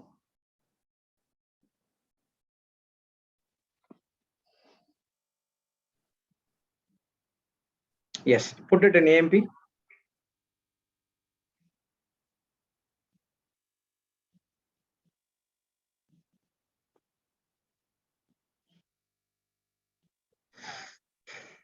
'24. Okay. Praise God. Thank you, Jesus. I assure you and most solemnly say to you, the person who hears my word, the one who heeds my message and believes and trusts in him who sent me, possesses now eternal life. That is, eternal life actually begins. The believer is transformed and does not come into judgment and condemnation, but has passed over from death into life. Praise Amen. God. So right now, whosoever believes that Jesus Christ is my Lord, God, and Savior, and your eternal life starts right here, right now. Okay, eternal life is not something which is in the future, it is in the present tense. It is right here, right now. But this present possession of the believer, which continues to the future. It starts right here, right now, and it is unending. We studied that, right? Life eternal is not mere conscious and unending existence. Okay, it's continues and it continues and it continues and it continues until you have this life with the Lord Jesus Christ. Praise God. Praise God. Thank you, Jesus. So eternal Praise life, God. when you see that eternal life, okay, something which is after death, or when I see Jesus, I have my eternal life, I'm going to live everlasting life, I'm going to live forever. That is right. But you are talking about the future, but eternal life starts right here, right now. It is the present possession. So only when you know God, only when you know his nature of God, only when you know the characteristics of God, you could able to live like Jesus in this planet Earth.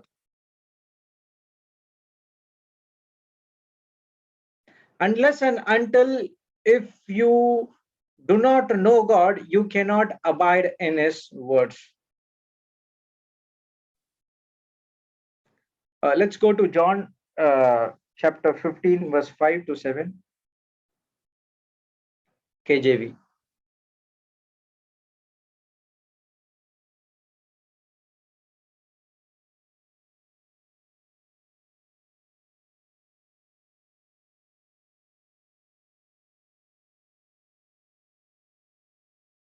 Yes. I am the vine, you are the branches. He that abide in me, and I in him, the same bring forth much fruit. For without me, you can do nothing. Okay, we'll go one by one. Okay, here it says, I am the vine and you are the branches. Okay, Jesus is the vine and he is supplying the sap, and you are the we are the branches. Okay, we that abide in him, and I and we, okay, he that abide in Lord Jesus Christ, and we that abide in him, the same bringeth forth much fruit, for without him you cannot do nothing. Okay, so our work in this planet earth is to bear as much as fruit what Jesus Christ bared in this planet earth. Okay, Amen. for bearing that fruit, we have to understand his character. We need to know him more and more and more and more and more. Our life in this planet earth is not only forgiving our sins or forgiven of sins, but it is more than that, to experience the life of Christ to others. You have to get the gospel of light to others, to bring them back from the kingdom of darkness to the kingdom of light. For that, you have to know our Lord Jesus Christ. That's what he said. For without me, you cannot do nothing. All the time, we need to connect with him. If you do not know our Lord Jesus Christ, how we are going to connect with him? And how we are going to do the same thing again and again and again? If you see in my life, all I have, 1 minute. Till 34, 35 years, I was in the world. I do not know anything about Word of God. I could not even bear much fruit. All I was doing is, I was only, what to say, making other life miserable. But when I came into the Word of God, when I know my Lord Jesus Christ, how he saved me, what and all he did for me, and now my question every day is, Lord, please let me know to whom I am going to teach. Let me know how I am going to save the soul. Give me a soul that I have to preach today. I have learned many things I have to share with other people. How this comes? Only when I spend more and more and more and time with him. Only when I spend more and more time with him, I know about my character of Jesus, and I know him. Even though I made mistakes, he is not going to condemn me, but he is always going to love me, and he is going to uplift me day by day. That is what everlasting life is all about. Okay, next verse, sister. 6. If a man abide not in me, he is cast forth as a branch and is withered, and men gather them and cast them into the fire, and they are burnt. Okay, next verse.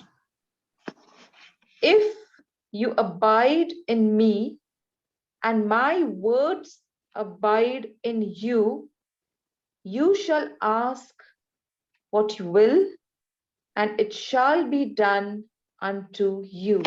Amen. Okay, praise God. So here in 15:6 he says, a man abide not in me. Okay, when man, if he do not abide in Lord Jesus Christ, he is cast forth as a branch, as it withered, and men gather them and cast them into the fire, and they are burned. Okay, this is happened before the resurrection. Okay, now God will not cast us into the fire. He is going to give us a chance until the judgment day to gather to him. Okay, so don't get into those things. Next one, 15:7, it says, if you abide in me and my words abide in you, you shall ask what you will, and it shall be done unto you. Before coming into the word, before knowing God, even after knowing God, my asking was not according to God's will, but it was my own will. And now, when I abide in God and Jesus' words abides in me, now my asking is entirely different. And my asking is always building up the kingdom of God, always going to build up the others, always going to edify the others, always bring fruits in the kingdom of God. And now Jesus is telling, and it shall be done unto you.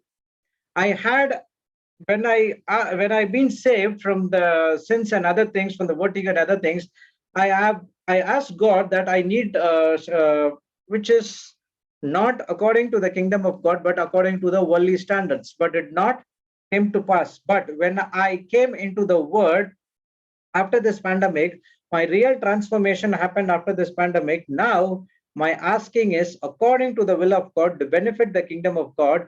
Now everything it is done unto me. I have a desire that I need to preach and teach the word of God. When I asked according to it, according to the will of God, benefiting the will of God, now it has been done unto me. This is what everlasting life is all about. Spending time not for me, but for others. I'm always not self-centered and always looking out for God-centers. For example, if you see today's schedule of mine, even I was so amazed. Okay, 6:30 we started with the Canada class. Even though I was not in the panel, but I was listening, and the class was till 8. It was till 8:45. I was there, and 9:15. Within an half an hour break, we have a warriors meeting. Okay, we have helpline warriors is there. We have the warriors meeting. Okay, praise God. So it went around 11:15. After 11:15, there is a global teaching which happens on Sunday. It's about healing and teaching. So it's just now it completed. I was there till 1:45. Okay, within the next 45 minutes, I started to come and preach over here. This is what eternal life, this is what everlasting life is all about. I'm not a person like this, okay? Continuously attending meetings and preaching and teaching the word of God. No, I'm not a person like this. But this ability is inside of me. But how it came out when I know God, when I know Him more and more and more and more, when I depend on the Holy Spirit, I don't feel tired at all, but I can go as long as I can.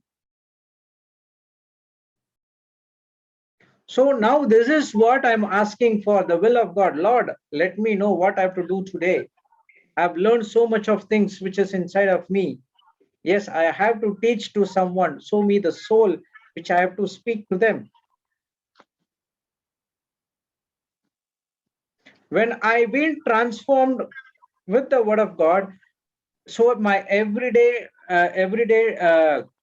request to God is, this is what I'm asking, where I have to sow, where I have to sow your seed, where I have to tithe. Let me know what I have to do. All the time I'm connected to God. Even for small things, I'm going and asking the Holy Spirit what I have to do. This is what everlasting life. Now, even the devil comes and puts something into my mind, I do not care much about it because I'm connected to my Heavenly Father, Lord Jesus Christ, Holy Spirit, the Holy Trinity inside my mind. So I do not worry about anything at all. This is what eternal life is all about. And this eternal life, if you think that it is the future after you are going to join our Lord Jesus Christ in the heaven, we are missing the benefits. What is the benefits? To reap the harvest in this planet Earth, to bear the fruit as Jesus did in this planet Earth. Let's go to John 5:24 again.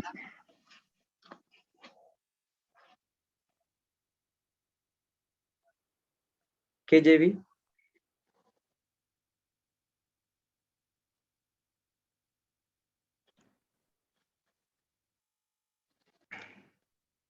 Here he says, Verily, verily, I say unto you, he that hear my word and believe on him that sent me has everlasting life. He that hear my word. Jesus is saying 24/7, he is speaking to us. Do we recognize his voice? Only a person who recognizes his voice and believe on him and start putting into action, that person will have everlasting life. In the revision that sister was saying, you need guts to operate in faith. You need guts to operate and believe in the word of our Lord Jesus Christ, because Holy Spirit is not going to teach anything of this world, but he is going to teach extraordinary different, which a normal person could not understand. The world says when a person comes against you, you have to go and fight against him. You have to do something against him. There's a proverb in Tamil which says that if you lose your two eyes, make sure that the enemy loses one eye. This is what the world teaches. But what's the word of God teach? The Holy Spirit teach something extraordinary. Oh, you got hurt? Go and love that person. Go and forgive that person. This is what everlasting life. When you go have a guts and do that, God's life is flowing into you. That's what the well of springing water which is inside of you leads you to the everlasting life. So the importance of Jesus' words is when you hear him, believe in him, you act on it, and then you experience the everlasting life. Praise God. Did you understand till now? Praise God. Yes, brother. Praise God. Thank you, Jesus. Okay. Next Thank point. you, Jesus. John 5:25. No. That's over. Next point. Okay, we studied till 3 points, right? So this is the third one. For believers in Christ, eternal life continues with God after our physical death.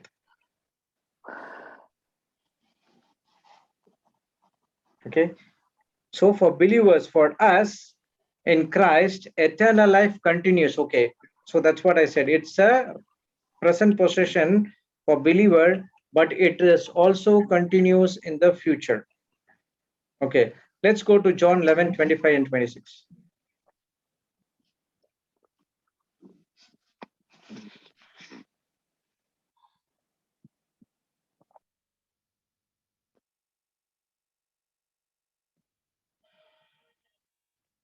John 11:25-26.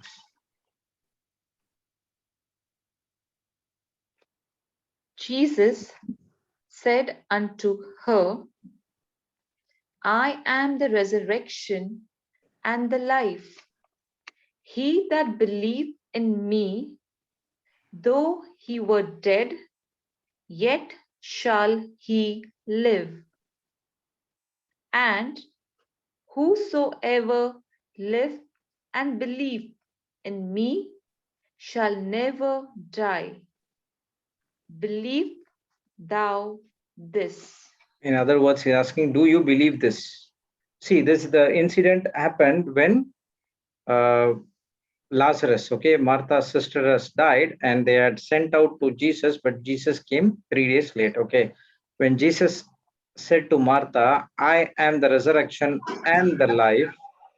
He who believes in me will live even if he dies. And everyone who live, okay, I'm reading from different version. Okay, and whosoever live and believe in me shall never die. So, okay, this death is talks about the spiritual death. Okay, spiritual death leads you to the physical death. Okay, praise God. So Jesus said to Martha, I am the resurrection and the life. So one who believes in me, even though if he have a natural death, he will not be separated from me. Why? Because Jesus is the resurrection and the life, and we start to believe in him. Praise God. So the eternal life continues with God after our physical death. Okay, why we are getting the physical death? It is because of the spiritual death. And every man has to experience this physical death in this planet Earth. Okay, that is only a separation of your soul and body, spirit, soul, and body. And now your spirit and soul is going to join with our Lord Jesus Christ, and you will be having the resurrected body. That's what Sister said in the starting. Okay, do you believe this? That's what she asking the question. I am the resurrection and life. The one who believes in me, this is what eternal life is all about. We do not have worry about death because we believe in the words of God. Before coming into the Lord, I have so much of fear of death. I am doing something wrong. I know this is wrong, but I do not have any other thing to come against this. But still, I go and do it. But after some time, the devil comes and condemns me, saying that this you have done this against this, so you are going to die. There's so much of fear inside of me. But now, when I know that Jesus is the resurrection and the life, praise God, when I know about his characters, when I know about what he has done for me, now even if I do something wrong, the devil cannot come and say that you are going to die, because I know I believe in Lord Jesus Christ. So literally the word is I know. This knowing comes only when you spend more and more and more and time in Lord Jesus Christ. The same thing which happened at the cross, when the thief in the cross asked to Jesus to remember him. So what did he say? Truly I say to you, today you shall be with me in paradise. Why Jesus said that word? Other thief were saying, if you are son of God, can you try to save yourself? But this another thief says that, see, we have been deserved to death, but this person is not deserved to death. He was doing only good things all of his lifetime. He know about Jesus. That's the reason he spoke about him. And then he asked him, do remember me, he said. And Jesus said, truly I assure you that you will be with me in paradise. So the same way, Jesus is telling to each and every one of us who know him personally, having an intimate relationship with him, he is telling to each and every one that you shall be with me in paradise, because you know me personally. One of the promises, I like what Jesus said in John 14:2-3. Can you put that? John 14:2-3.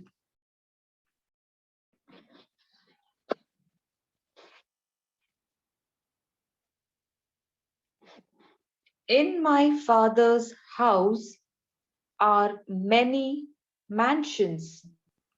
If it were not so, I would have told you, I go to prepare a place for you. And if I go and prepare a place for you, I will come again and receive you unto myself, that where I am, there you may be also. Wow. Amen. Praise God. Is Amen. that word is convincing? He says that let your heart not be troubled. You believe in God, believe also in me. In my Father's house there are many mansions. If it were not so, I would not told you. I go and prepare a place for you. And if I go and prepare a place for you, he is saying that I will come back again and receive you unto myself, there, that where I am, there you may be in also. Now connect to what I said before. God is saying, today you will be with me in paradise. Wherever I am go, you are there as well, because you believed in God and you believed in me. So because you believed in God, because you believe in Lord Jesus Christ, That's the reason you people are coming and sitting in the Zoom class and waiting for 2 hours to learn more about our Lord Jesus Christ. You want to know more about Lord Jesus Christ. That is what eternal life is all about. If it is not by the Holy Spirit conviction, you will not be sit here for 15 minutes. Oh, this person is always talks about something theology. Let's go and do something which is good for me. If I'm not want to know about Lord Jesus Christ, I will not go and sit in the retreat for 3 hours, 4 hours, or for the entire day. I'm not a person like that to sit morning till night and to learn about God. My intention now is to learn more and more and more and more and more about our Lord Jesus Christ. If you see, I learned only 3 to 5%. There are much more which I am to learn about our Lord Jesus Christ. Yes, even at times I fall, but still I know that my God is not punishing God. He is always giving me a chance again and again and again. My work is to renew my mind and change my thinking and act according to the word of God. This is what eternal life. Praise God. Thank you, Jesus. You understand till now? Thank you, Jesus. Yes, brother. Praise God. So, for eternal life continues with God after our physical death as well. Okay, the fourth one.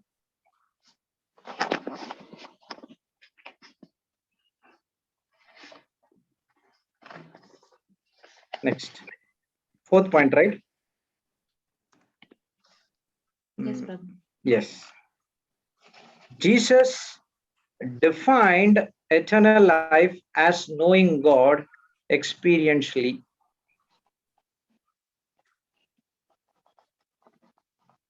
Jesus defined eternal life as knowing God experientially. Okay, there is a theoretic knowledge and there is a experiential knowledge. Okay, what I'm giving is a theoretical knowledge. Okay, I'm just giving you an experience what I have learned.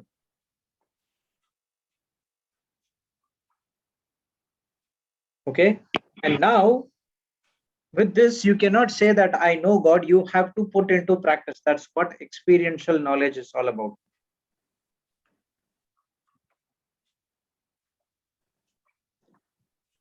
Praise God. So if whatever you learn from God, learn from the word of God or from the preachers, whatever you preach, you start putting into practice.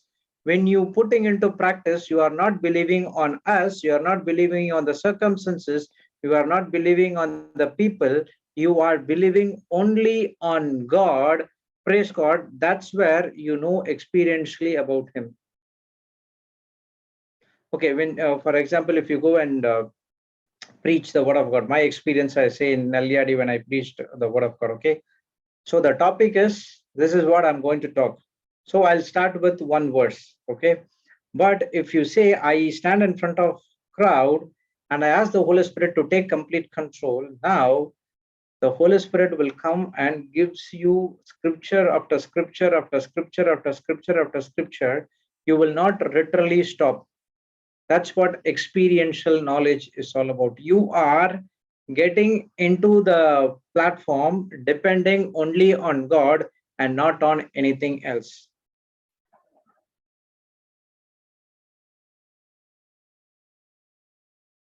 Praise God. So eternal life as knowing God experientially. Okay, if we go, okay, brother Jude has given all these things understanding. Okay, now what you have to do is take the scriptures, take the teachings, start confessing the word, and when the Holy Spirit talks to you, he will ask you to put into action. When you put into action, that's where the God is going to help you out in most of the circumstances. So our life is to glorify God all the time. Okay, let's go to John 17, 1 to 3.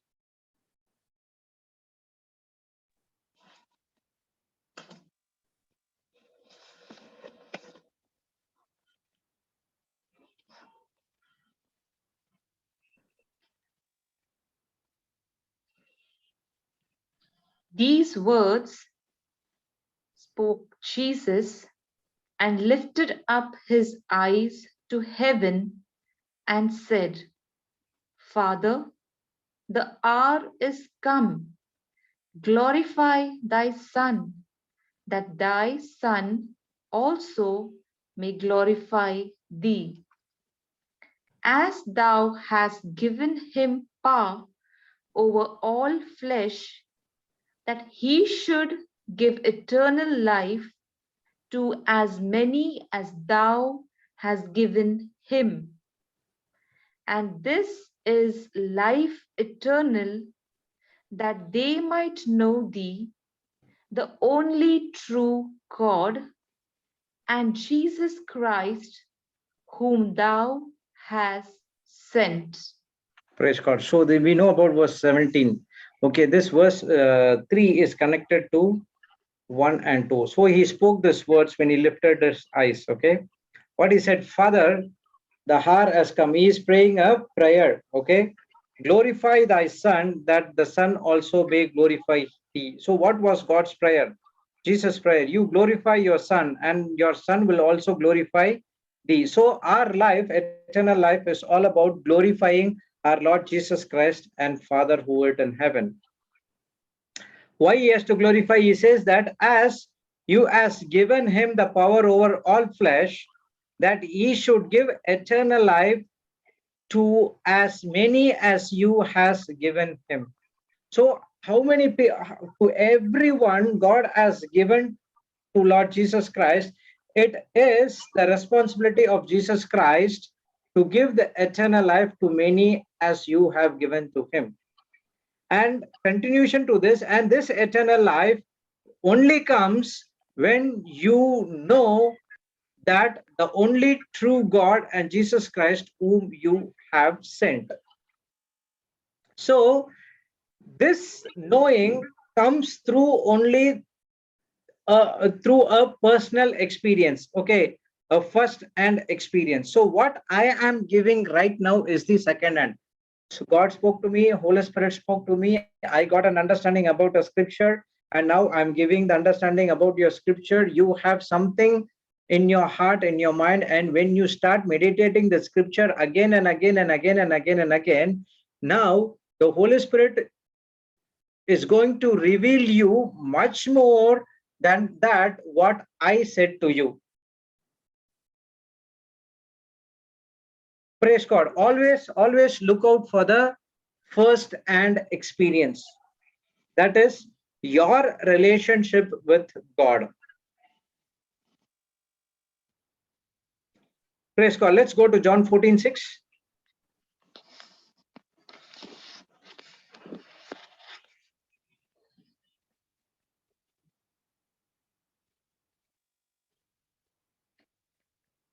Jesus said unto him, I am the way, the truth, and the life.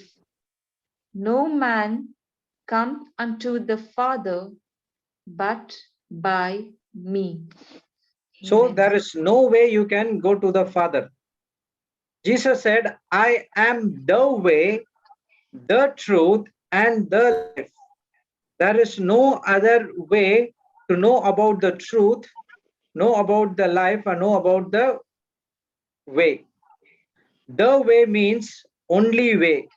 Okay, means there are a lot of way. One of the way is this way. Now here Jesus is saying, Jesus said unto him, I am the way, the only way. I am the truth, the only truth. I am the life, the only life. So no man come to my Father but through me. Praise God. So when you know about our Lord Jesus Christ, when you know end to end about our Lord Jesus Christ, you know Heavenly Father by default. This is what everlasting life is all about. Someone do not want to tell about, okay, there is a difference between telling about Jesus and there is the difference between knowing Jesus. Telling about Jesus means someone is coming and telling about Lord Jesus to you. It's a second-hand information. I know Jesus means you are telling that a personal relationship with you and Jesus And now it is a first-hand information. It's an experiential knowledge.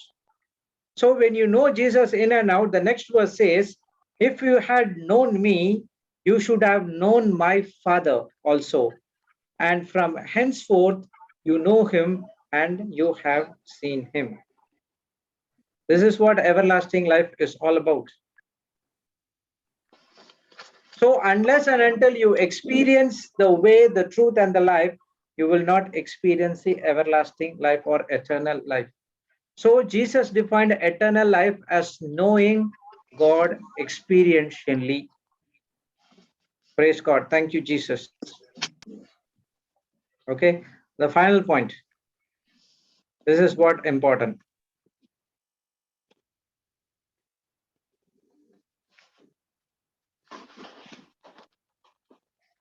Eternal life is a quality of life, not just the duration of life.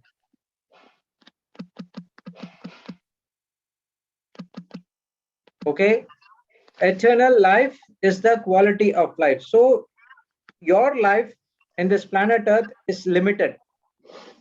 How Jesus' life in this planet Earth was limited only for 3 years, your life is also limited in this planet Earth. Within this limited years, what you are going to do? You have been saved, you have been sanctified, you have been justified, everything has been done.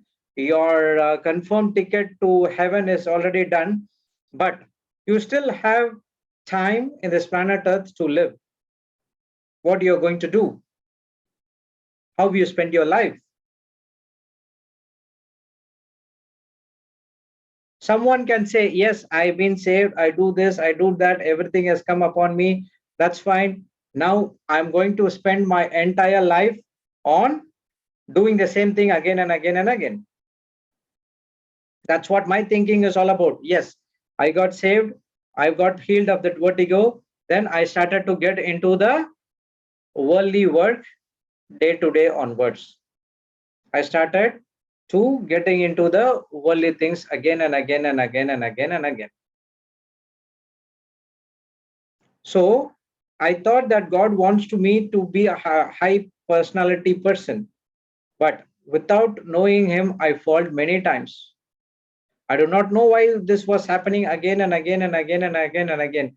But once I came into the word, truly now I understand where is my heart is all about. Praise God. Now all my life is how I'm going to spend my life to others, where I could go and preach the word of God. I'm looking out for opportunities. Yesterday, Saturday, we had another class starting. So every Saturday I'm going to teach there as well. Praise God. The crowd might be less, but I'm believing in faith that these people will go and touch millions of souls. Where you spend your time, to whom you spend your time, decides the quality of your life. So eternal life is the quality of your life, where you are spending your time, with whom you are spending your time, what you are doing with the benefits which has been given by our Lord Jesus Christ, how you are using the benefits. It's not about just the duration. It's about where you are going to spend your life afterwards. That's what I ask every time the question. Yes, you have been saved, you have been sanctified, you have done this, did that. Okay, what is the next course of action? What are you going to do? As if the interviewer is asking, okay, what is your career life? In 10 years, what you're going to do? What benefits you can give, what you can do to this company? The same thing Jesus is asking. What you're going to do? I've give my blood to you. I saved you. I sanctified you. What are you going to do for me? In 10 years, where will you be? So where we are spending the time, when you are having the everlasting life, your life will be peaceful. Even though the problems will be there, you will not give priority to the problems, but you will only give priority to the word of God, because the problem is very, very small and it's very lesser than the mustard seed when compared to our God. When you magnify the problems, it gives us a bigger than our Jesus. That's the reason we are focusing only there. But change your focus to our Lord Jesus Christ, the eternal life, the everlasting life, what he has promised. Praise God. Spend your time in the kingdom of God. That's where going to help you to get into the life after death. So eternal life is not only life after death, which you are going to spend time with the heaven, but it also includes right here, right now. If you think that eternal life is only life after death, then you are missing something in this planet Earth, the benefits which has been already God wants you to give here. Okay, final scripture. Go to John 10:10.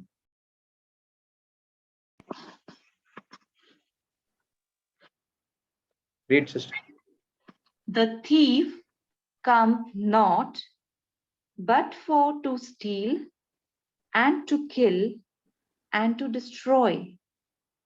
I am come that they might have life, and that they might have it more abundantly. Amen. Praise God. So Jesus came to give life, not only to save you from sin, not only to make you perish, but he came to give you life, and that life to have more abundantly. What is that abundantly? Nothing missing, nothing broken. It will not stop. Who remove the scripture? Can you put the scripture?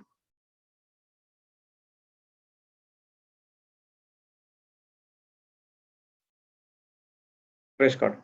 So he is saying that I come that they might have life, and that life might have it more abundantly, everlasting, nothing missing, nothing broken. Nothing missing, nothing broken. That's what he is asking. Eternal life, it more abundantly.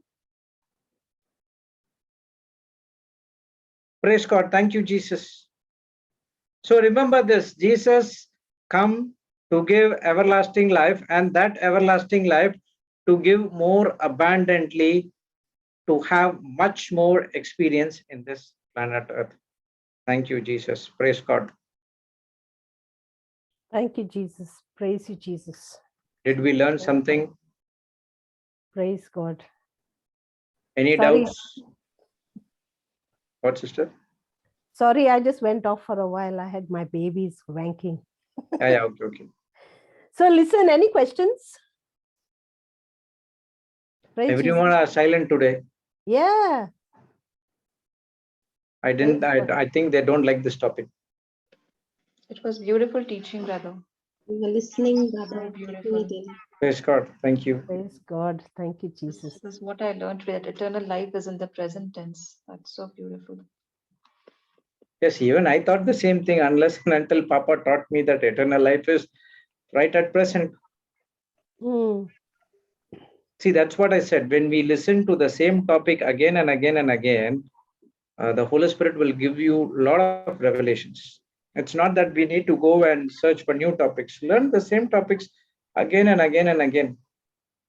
You will see supernatural things happening in your life. Praise God. Praise God. Thank you, Jesus. Now we have a clear idea of what is that everlasting life. The life we have with Jesus right now is an everlasting life. Peaceful life is an everlasting life. No condemnation is an everlasting life. Going and preaching and teaching the word of God is the everlasting life. Wow.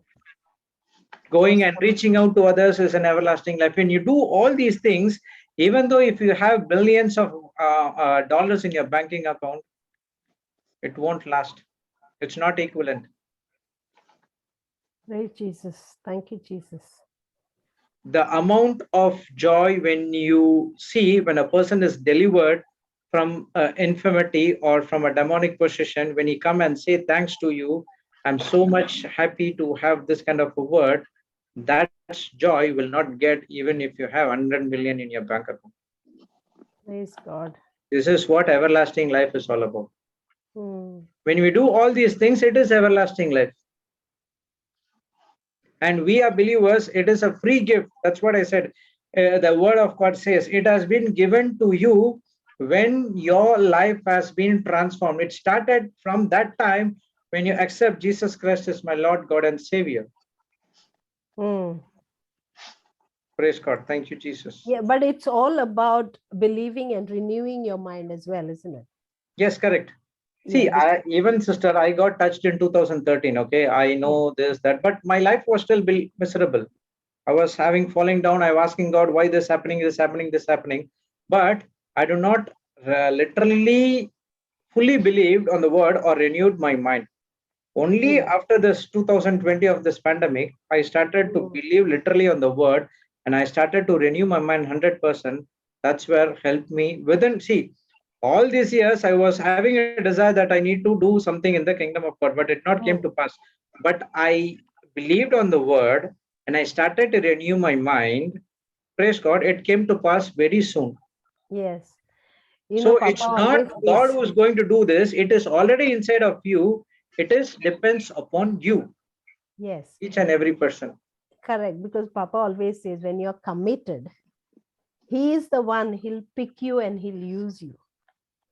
Yes. He'll put you in a place, you know, and that's so true, because that with the pandemic, the Zoom classes, he put you there because you had a desire. Yes. Praise Jesus. Awesome. Thank you, Jesus. Okay, any questions? Shall we end? Blanche, Baba, can you say the closing prayer, please? Yes, sister. In the name of the Father, and of the Son, and of the Holy Spirit. Amen. We thank you, Father. We thank you, Son. We thank you, Holy Spirit.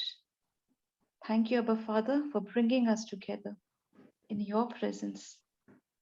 Thank you, Abba Father, for this beautiful session by Brother Jude. Thank you, Abba Father, for your favor upon our lives. Thank you, Abba Father, for giving us your eternal life and for renewing our minds. And we know that our lives will never ever be the same again. Thank you, Abba Father, for giving us life in abundance, nothing missing, nothing broken, and we are made whole. Thank you, Holy Spirit, for making this teaching so simple to understand and for revealing the promises of God. Lord, we are your handmaid, and give us your grace to sow your seed, your word in others. We make this prayer in the mighty name of Jesus. Amen. Amen. Amen, amen, and amen. Thank you, Jesus. Praise God. Praise God. Thank you, Blanche. Thank you, Jude. God bless you all. Thank God you, bless brothers and you. sisters. Praise God. See you soon. Bye-bye. See Thank you. you for Yes, the thank wonderful you. teaching, God bless brother. Thank you, you. Brother Thank Jude. you. Thank Praise you. Jesus. Praise God. Praise God. Praise God, Baba, friends. Enoch, can you put this off, Baba? Done. Okay, he's done. Thank you. Recording. You want to stop the recording? Yes, yes.